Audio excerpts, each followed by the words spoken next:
Hukum itu harus punya kekuatan. Hukum itu harus menjadi panglima. สวัสดีค่ะนันโนนะคะ I'm gonna pop some tags. Only got $20 in my pocket. I'm hunting, looking for a come up. This is fucking awesome. I'm gonna pop some tags. Only got $20 in my pocket. I'm hunting, looking for a come up. This is fucking awesome. Oke, bismillahirrahmanirrahim. Assalamualaikum warahmatullahi wabarakatuh. Teacher Motovlog di sini kembali lagi di pelajaran kita. Hari ini kita akan mengadakan education vlog lagi. Kita hari ini mau San Mori lagi. San Mori sambil belajar. San Morinya nggak jauh-jauh, ini hanya di sekitaran rumah. Kita muter-muter komplek, melihat orang berolahraga, melihat orang beraktivitas pagi sambil kita belajar. Oke, hari ini kita akan belajar apa? Hari ini kita akan belajar hukum. Waduh, agak serem ya teman-teman ya. Ya, kita akan belajar hukum, lebih tepatnya tentang perlindungan dan penegakan hukum. Oke. Apa itu perlindungan dan penegakan hukum? Apa pentingnya perlindungan dan penegakan hukum? Akan kita bahas di sini. Jadi perlindungan hukum ini adalah upaya dari pemerintah untuk melindungi hak-hak kita, teman-teman. Gitu.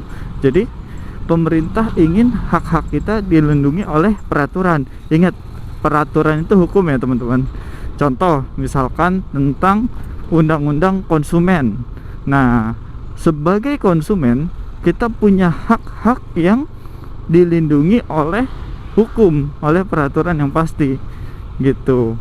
Jadi perlindungan hukum ini yang tadi saya bilang, ini pemerintah mengupayakan agar hak-hak kita itu dilindungi oleh peraturan, dijamin perlindungannya oleh peraturan. Itu perlindungan hukum ya teman-teman.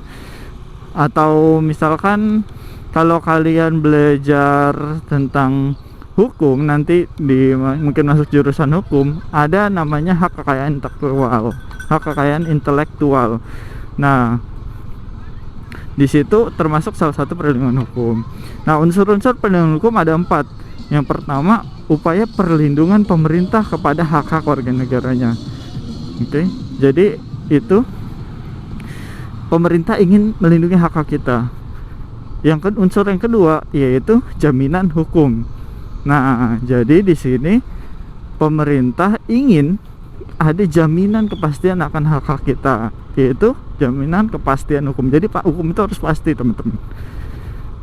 Dan yang ketiga, unsur yang ketiga itu berkaitan dengan hak-hak warga negara. Oke. Yang terakhir, yang keempat, terdapat sanksi yang tegas bagi pelanggarnya. Oke, jadi terdapat sanksi yang tegas bagi perlindungan bagi pelanggar hak-hak kita. Oke, selanjutnya kita bahas penegakan hukum.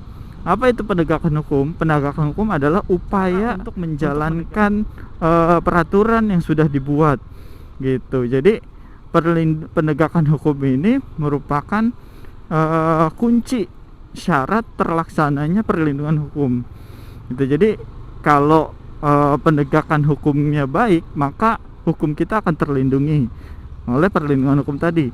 Tapi sebaliknya, kalau penegakan hukumnya tidak baik, maka tidak bisa adanya perlindungan hukum. Nah, penegakan hukum ini ada 2 teman-teman, yaitu preventif dan represif.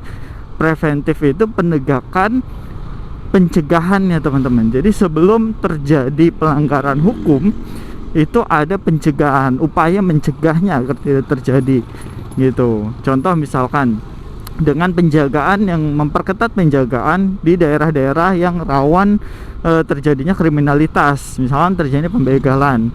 Nah, itu preventif tuh. Agar apa? Biar tidak terjadi tindakan kriminalitas di situ.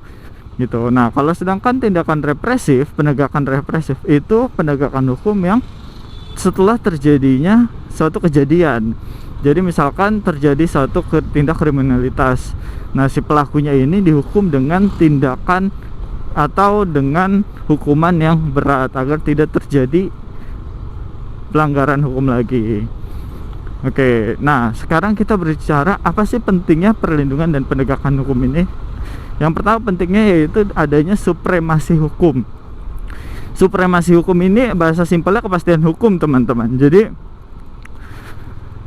hukum itu harus pasti, hukum itu harus punya kekuatan, hukum itu harus menjadi panglima. Ketika sudah hukum itu diputuskan, maka hukum itu harus punya kepastian dan dia harus menjadi panglima tertinggi. Tidak boleh berdasarkan uang, misalkan hukum itu berdasarkan jabatan, tidak boleh ya. Nah, yang kedua, tegaknya keadilan. Dengan adanya perlindungan dan penegakan hukum, insya Allah keadilan itu bisa terwujud. Oke, pentingnya yang ketiga yaitu terwujudnya perdamaian di dalam masyarakat. Ketika penegakan dan perlindungan hukumnya sudah berjalan baik, insya Allah masyarakatnya akan damai gitu. Dan yang selanjutnya, faktor-faktor yang mempengaruhi perlindungan dan penegakan hukum. Ternyata ada faktor-faktor yang mempengaruhinya, teman-teman. Apa saja? Yang pertama, hukumnya itu sendiri. Jadi hukumnya itu harus benar dulu, teman-teman. Kalau perlindungan dan penegakan hukumnya mau berjalan baik, tonggak awalnya hukumnya dulu harus benar.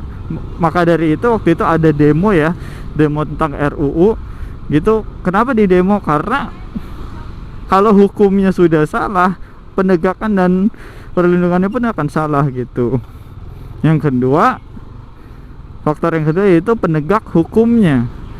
Penegak hukum, nah nanti kita akan belajar penegak hukum ada siapa aja tuh. Nah, itu merupakan juga faktor-faktor yang mempengaruhi. Kalau penegak hukumnya baik, benar menegakkannya, insya Allah bisa ditegakkan dengan baik. Oke. Yang ketiga, masyarakatnya. Oke. Nah, ini kita sebagai masyarakat sebenarnya sebagai faktor juga gitu. Kalau kitanya tidak bisa ikut serta dalam perlindungan penegakan hukum, ya selesailah gitu, karena itu termasuk faktor kuncinya juga gitu ya. Misalkan kita tetap melanggar hukum, ya berarti hukum itu sulit untuk ditegakkan. Makanya kita jangan dulu menyalahkan penegak hukum. Lihat diri kita sudah benar belum mematuhi hukum. Dan terakhir, faktor yang terakhir adalah fasilitas dan sarana prasarana. Ini cukup penting juga, teman-teman. Kalau kita mau perlindungan penegakannya benar, ya fasilitas dan sarana prasarana harus memenuhi. Oke. Itu dia tadi perlindungan dan penegakan hukum. Semoga kalian bisa memahaminya dengan baik, dan yang paling penting kita semua bisa mematuhi hukum yang ada. Dan ingat, ketika kita berkendara, bermotor, mau mobil atau motor, harus tetap mematuhi peraturan lalu lintas. Tetap pakai helm, jangan ugal-ugalan, jangan kebut-kebutkan, perhatikan lingkungan sekitar. Oke, terima kasih untuk video kali ini. Apabila kalian belajar pengetahuan baru hari ini, jangan lupa like, comment, and subscribe. Terima kasih. Keep safety and enjoy. Semangat pagi. Assalamualaikum warahmatullahi wabarakatuh.